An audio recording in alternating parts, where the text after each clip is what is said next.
Boas tardes, galegos, galegas e xente del mundo. Estaba aquí escutando a da cumbre en ese da OTAN, aí na televisión. Non hai nadie aquí, estou aquí só así, comendo un bocadillo.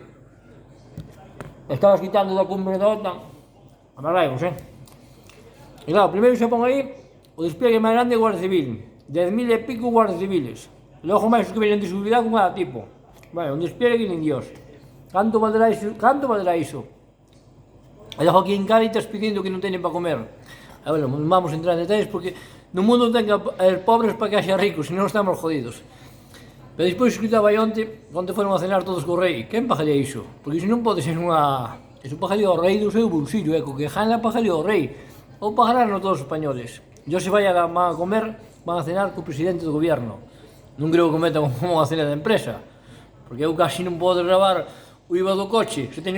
Só teño un coche e ando con el, pode gravar só o 50%. Non creo que o tipo metan a cena hoxe de empresa.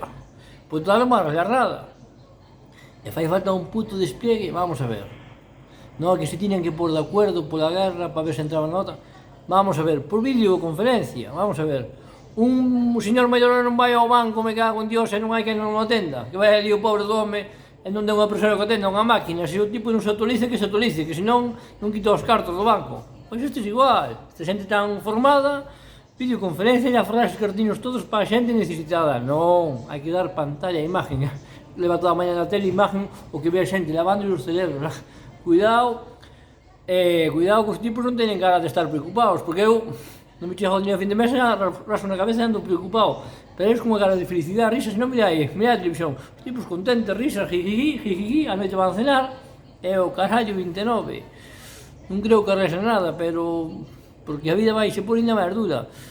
Pero hai que preguntar aos tipos eses, xa que están aí na cumbre en todos, están todos os países, igual entenden máis, e explican aquí como pode vivir un tipo con 1.000 e pico euros, como está todo, como pode vivir unha persona. Ou unha empresa, non vamos a decir unha empresa de camións, porque vos a decir, páganlle menos ao empleado, porque hai moita xente que dá caña iso.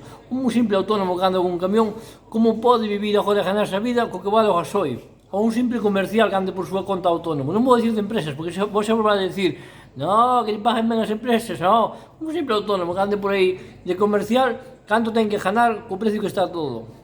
Un simple hostelero que traballa solo, canto ten que facturar. Un simple obrero que cobre 1.000 e pico euros, como pode vivir como está todo? Xa que están aí na OTAN, aí todos reunidos, están todos os países, e creo que van a solucionar o mundo. Pero van a solucionar, sabes para qué? Para lavar o cerebro a xente, porque a vida dura e máis que se vai por sobredes, sobredes.